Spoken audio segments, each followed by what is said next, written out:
This business is well ended. My liege and madam, to expostulate what majesty should be, what duty is, why day is day, night night, and time is time, were nothing but to waste night, day, and time. Therefore, since brevity is the soul of wit, and tediousness the limbs and outward flourishes, I will be brief. Your noble son is mad.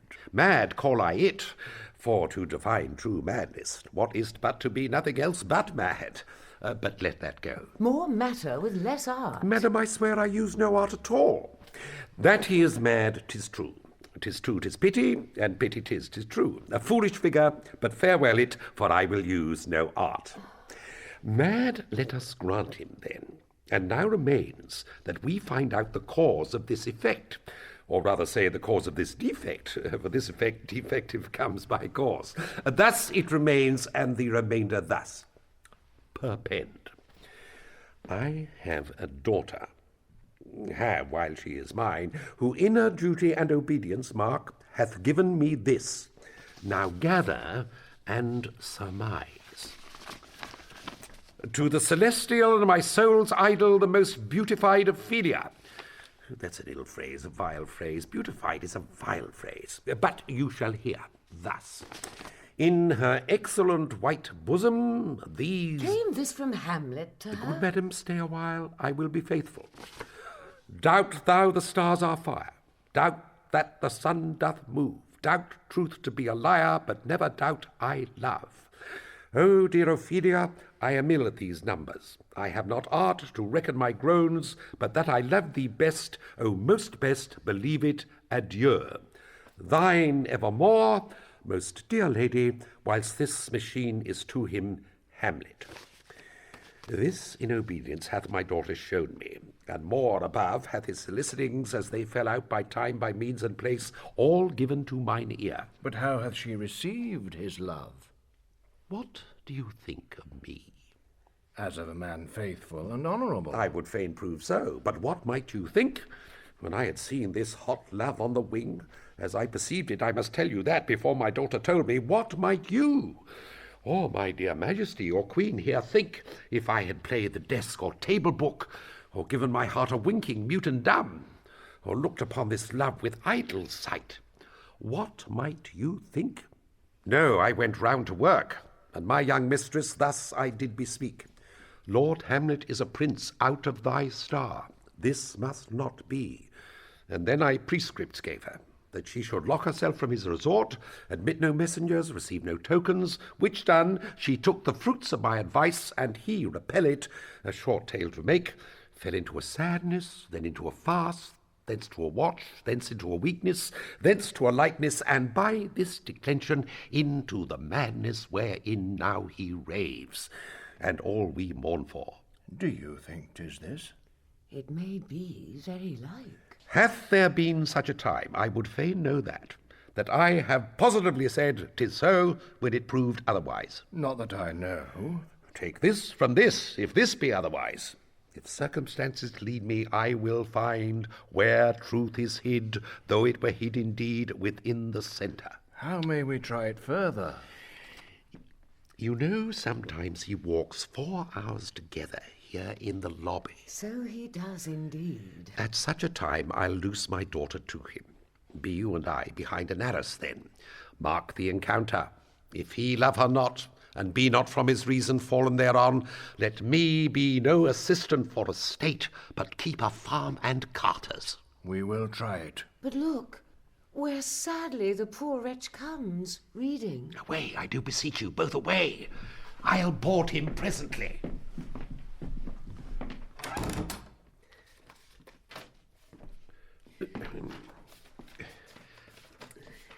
Oh, give me leave.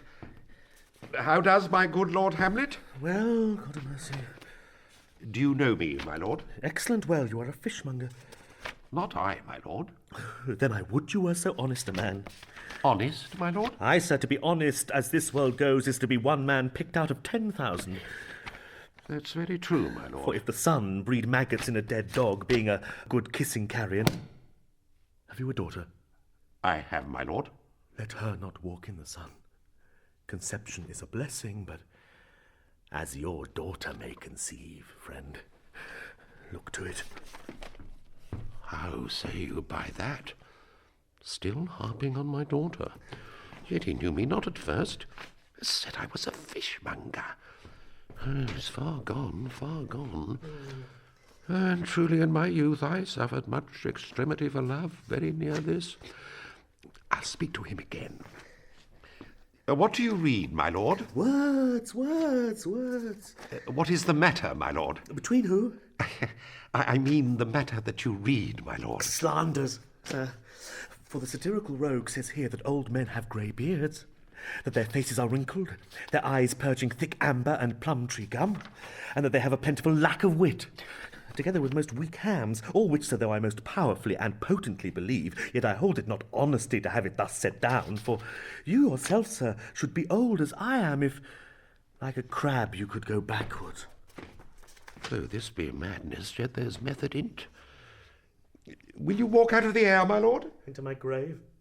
Indeed, that's out of the air. How pregnant sometimes his replies are. A happiness that often madness hits on, which reason and sanity could not so prosperously be delivered of. I will leave him, and suddenly contrive the means of meeting between him and my daughter. My honourable lord, I will most humbly take my leave of you. You cannot, sir, take from me anything that I will more willingly part with all, except my life. Except my life. Except my life. Fare you well, my lord. These tedious old fools. You go to seek the Lord Hamlet? There he is. God save you, sir. My honoured lord. My most dear lord. My excellent good friends. How dost thou, Guildenstern? Rosencrantz, good lads, how do ye both? As the indifferent children of the earth. Happy in that we are not over happy. On Fortune's cap we are not the very button. Nor the soles of her shoe. Neither, my lord. Then you live about her waist, or in the middle of her favours. Faith, her private suite. In the secret parts of Fortune. Oh, most true, she is a strumpet. What news? None, my lord, but that the world's grown honest. Then is doomsday near. But your news is not true. Let me question more in particular. What have you, my good friends, deserved at the hands of Fortune that she sends you to prison hither? Prison, my lord. Denmark's a prison. Then is the world one. A goodly one, in which there are many confines, wards, and dungeons, Denmark being one of the worst. We think not so, my lord. Why, then, 'tis none to you, for there is nothing either good or bad, but thinking makes it so. To me, it is a prison. Why, then your ambition makes it one. 'Tis too narrow for your mind. Oh, God, I could be bounded in a nutshell and count myself a king of infinite space, were it not that I have bad dreams. Which dreams indeed are ambition. For the very substance of the ambitious is merely the shadow of a dream. A dream itself is but a shadow. Truly, and I hold ambition of so airy and light a quality that it is but a shadow's shadow. Then are our beggars' bodies and our monarchs and outstretched heroes the beggars' shadows. Shall we to the court, for by my fay I cannot reason. We'll wait upon you. No such matter. I will not sort you with the rest of my servants, for to speak to you like an honest man, I am most dreadfully attended. But in the beaten way of friendship, what make you at Elsinore? To visit you, my lord, no other occasion. Beggar that I am even poor in thanks, but I thank you.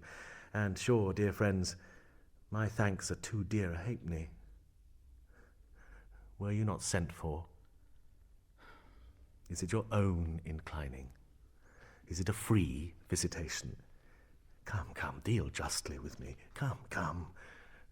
Nay, speak. What should we say, my lord? Why, anything but to the purpose.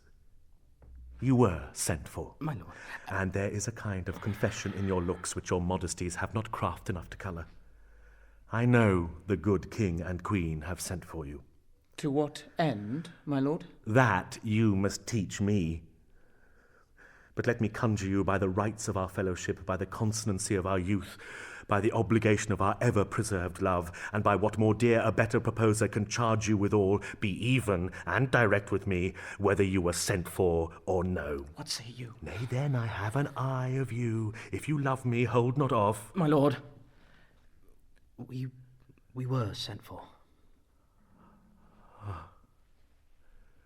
I will tell you why. So shall my anticipation prevent your discovery, and your secrecy to the king and queen moult no feather. I have of late, but wherefore I know not, lost all my mirth, forgone all custom of exercises, and indeed it goes so heavily with my disposition that this goodly frame, the earth, seems to me a sterile promontory, this most excellent canopy, the air, look you, this brave, hanging firmament, this majestical roof fretted with golden fire. Why, it appeareth nothing to me but a foul and pestilent congregation of vapours. What a piece of work is a man! How noble in reason, how infinite in faculties, in form and moving, how express and admirable, in action, how like an angel, in apprehension, how like a god. The beauty of the world, the paragon of animals. And yet to me, what is this quintessence of dust? Man delights not me, nor woman neither, though by your smiling you seem to say so. My lord, there was no such stuff in my thoughts. Why did ye laugh then when I said man delights not me? To think, my lord, if you delight not in man, what Lenten entertainment the players shall receive from you. We coated them on the way, and hither are they coming to offer you service. He that plays the king shall be welcome. His majesty shall have tribute of me. The adventurous knight shall use his foil and target. The lover shall not sigh gratis. The humorous man shall end his part in peace. The clown shall make those laugh whose lungs are tickle of the seer. And the lady shall say her mind freely, or the blank verse shall halt for't. What players are they? Even those you were wont to take such a delight in, the tragedians of the city. How chances it they travel? Their residence, both in reputation and profit, was better both ways. I think their inhibition comes by the means of the late innovation. Do they hold the same estimation they did when I was in the city? Are they so followed? No, indeed, are they not? How comes it? Do they grow rusty? Nay, their endeavour keeps in the wonted pace. But there is, sir, an eyrie of children, little Iases that cry out on the top of question and are most tyrannically clapped for it. These are now the fashion, and so berattled the common stages, so they call them, that many wearing rapiers are afraid of goose quills and dare scarce come thither. What, are they children? Who maintains them? How are they escorted? Will they pursue the quality no longer than they can sing? Will they not say afterwards, if they should grow themselves to common players, as it is most like, if their means are no better, their writers do them wrong to make them exclaim against their own succession? Faith, there has been much to do on both sides, and the nation holds it no sin to tar them to controversy. There was for a while no money bid for argument unless the poet and the player went to cuffs in the question. Is it possible? Oh, there has been much throwing about of brains. Do the boys carry it away? Aye, that they do, my lord. Hercules and his load, too. Oh, it is not very strange. For my uncle is king of Denmark, and those that would make mouths at him while my father lived give 20, 40, 50, 100 ducats apiece for his picture in little. Splat, there is something in this more than natural, if philosophy could find it out. There are the players. Gentlemen, you are welcome to Elsinore. Your hands. Come then. The appurtenance of welcome is fashion and ceremony. Let me comply with you in this garb, lest my extent to the players, which I tell you must show fairly outwards, should more appear like entertainment than yours. You are welcome. But my uncle, father, and aunt, mother are deceived. In what, my dear lord? I am but mad north-northwest. When the wind is southerly, I know a hawk from a handsaw. Well be with you, gentlemen. Hark you, Guildenstern, and you too, at each era hearer. That great baby you see there is not yet out of his swaddling clouts. Happily, he is the second time come to them, for they say an old man is twice a child. I will prophesy he comes to tell me of the players. Mark it. You say right, sir. A Monday morning 'twas then indeed. My lord, I have news to tell you. My lord, I have news to tell you. When Rossius was an actor in Rome. The actors are come hither, my lord. Buzz! Upon my honour. Then came each actor on his ass. The best actors in the world, either for tragedy, comedy, history, pastoral, pastoral comical, historical pastoral, tragical historical, tragical comical, historical pastoral, scene individable or poem unlimited. Seneca cannot be too heavy, nor Plautus too light. For the law of writ and the liberty, these are the only men. Oh, Jephthah, judge of Israel, what a treasure hadst thou? What treasure had he, my lord? Why, one fair daughter, and no more, the which he loved passing well. Still on my daughter. Am I not in the right, old Jephthah? If you call me Jephthah, my lord, I have a daughter that I love passing well. Nay, that follows not. What follows then, my lord? Why, as by lot God wot. And then, you know, it came to pass as most like it was. The first row of the pious chanson will show you more, for look where my abridgment comes. You are welcome, masters. Welcome all. I'm glad to see thee well. Welcome, good friends. Oh, old friend, why thy face is valent since I saw thee last. Comest thou to beard me in Denmark? What, my young lady and mistress? My lady, your ladyship is nearer to heaven than when I saw you last by the altitude of a shop-in. Pray God your voice like a piece of uncurrent gold be not cracked within the ring. Masters, you are all welcome. We'll into it like French falconers fly at anything we see. We'll have a speech straight. Come, give us a taste of your quality. Come, a passionate speech. What speech, my good lord? I heard thee speak me a speech once, but it was never acted, or if it was, not above once, for the play I remember pleased not the million. 'Twas caviar to the general. But it was, as I received it, and others whose judgments in such matters cried in the top of mine, an excellent play, well digested in the scenes, set down with as much modesty as cunning. I remember one said there were no sallets in the lines to make the matter savoury, nor no matter in the phrase that might indict the author of affectation, but called it an honest method, as wholesome as sweet, and by very much more handsome than fine. One speech in it I chiefly loved. 'Twas Aeneas' tale to Dido, and thereabout of it, especially where he speaks of Priam's slaughter. If it live in your memory, begin at this line. Let me see. The rugged Pyrrhus, like the Hyrcanian beast. It is not so. It begins with Pyrrhus. The rugged Pyrrhus, He whose sable arms, black as his purpose, did the night resemble, when he lay couched in the ominous horse, hath now this dread and black complexion smeared with heraldry more dismal. Head to foot, now is he total ghouls, horridly tricked with blood of fathers, mothers, daughters, sons, baked and empasted with the parching streets, that lend a tyrannous and a damned light to their lord's murder, roasted in wrath and fire, and thus o'ersized with coagulate gore, with eyes like carbuncles, the hellish Pyrrhus, old grandsire Priam seeks. So, proceed you. Before God, my lord, well spoken, with good accent and good discretion. Anon he finds him, striking too short at Greeks. His antique sword, rebellious to his arm, lies where it falls, repugnant to command. Unequal matched, Pyrrhus at Priam drives, in rage strikes wide, but with the whiff and wind of his fell sword, the unnerved father falls. Then senseless Ilium, seeming to feel this blow, with flaming top stoops to his base, and with a hideous crash takes prisoner Pyrrhus' ear. For lo, his sword, which was declining on the milky head of reverend Priam, seemed in the air to stick. So, as a painted tyrant, Pyrrhus stood, and like a neutral to his will and matter, did nothing.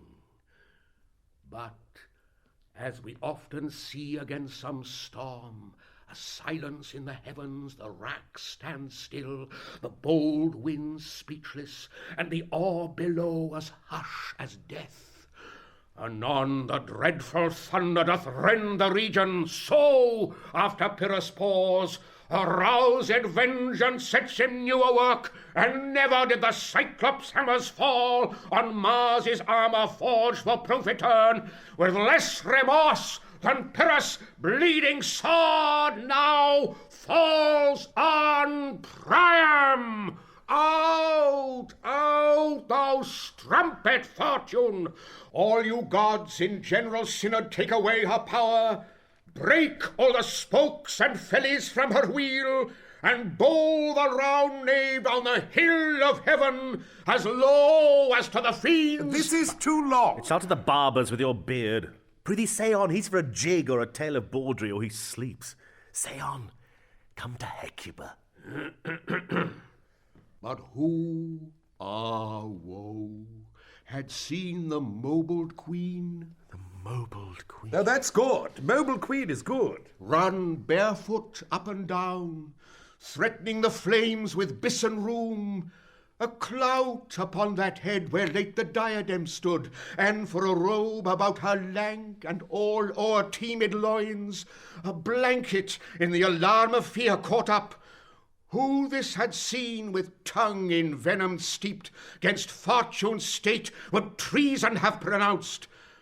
But if the gods themselves did see her then, when she saw Pyrrhus make malicious sport, in mincing with his sword her husband's limbs, the instant burst of clamour that she made, unless things mortal move them not at all, would have made milch the burning eyes of heaven, and passion in the gods.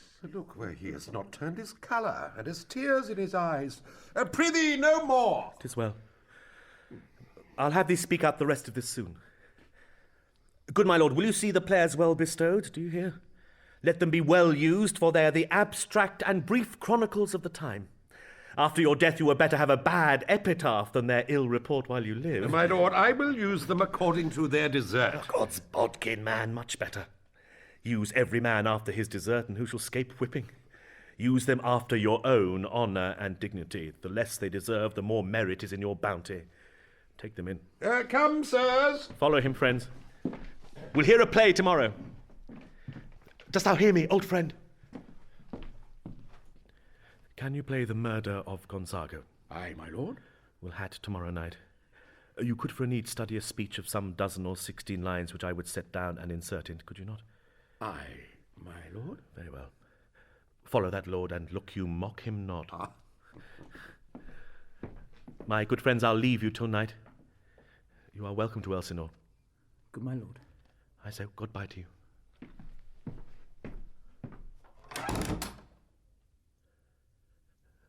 Now I am alone. Oh, what a rogue and peasant slave am I. Is it not monstrous that this player here, but in a fiction, in a dream of passion, could force his soul so to his own conceit, that from her working all his visage wand, tears in his eyes, distraction in his aspect, a broken voice, and his whole function suiting with forms to his conceit, and all for nothing, for Hecuba. What's Hecuba to him, or he to Hecuba, that he should weep for her? What would he do had he the motive and the cue for passion that I have? He would drown the stage with tears, and cleave the general ear with horrid speech, make mad the guilty and appall the free, confound the ignorant and amaze indeed the very faculties of eyes and ears. Yet I, a dull and muddy-mettled rascal, peak like John a Dreams, unpregnant of my cause, and can say nothing, no, not for a king, upon whose property and most dear life a damned defeat was made. Am I a coward? Who calls me villain, breaks my pate across, plucks off my beard and blows it in my face, tweaks me by the nose, gives me the lie i' the throat as deep as to the lungs? Who does me this? Swoons, I should take it, for it cannot be but I am pigeon-livered, and lack gall to make oppression bitter, or ere this I should have fatted all the region kites with this slave's offal. Bloody, bawdy villain! Remorseless, treacherous, lecherous, kindless villain! Oh, vengeance!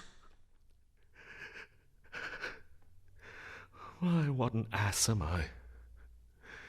This is most brave, that I, the son of a dear father murdered, prompted to my revenge by heaven and hell, must like a whore unpack my heart with words, and fall a-cursing like a very drab, a scullion, fire pumped for about my brains. I have heard that guilty creatures, sitting at a play, have by the very cunning of the scene been struck so to the soul that presently they have proclaimed their malefactions. For murder, though it have no tongue, will speak with most miraculous organ. I'll have these players play something like the murder of my father before mine uncle. I'll observe his looks, I'll tempt him to the quick. If it do blench, I know my cause. The spirit that I have seen may be a devil, and the devil hath power to assume a pleasing shape, yea, and perhaps, out of my weakness and my melancholy, as he is very potent with such spirits, abuses me to damn me. I'll have grounds more relative than this. The play's the thing, wherein I'll catch the conscience of the king.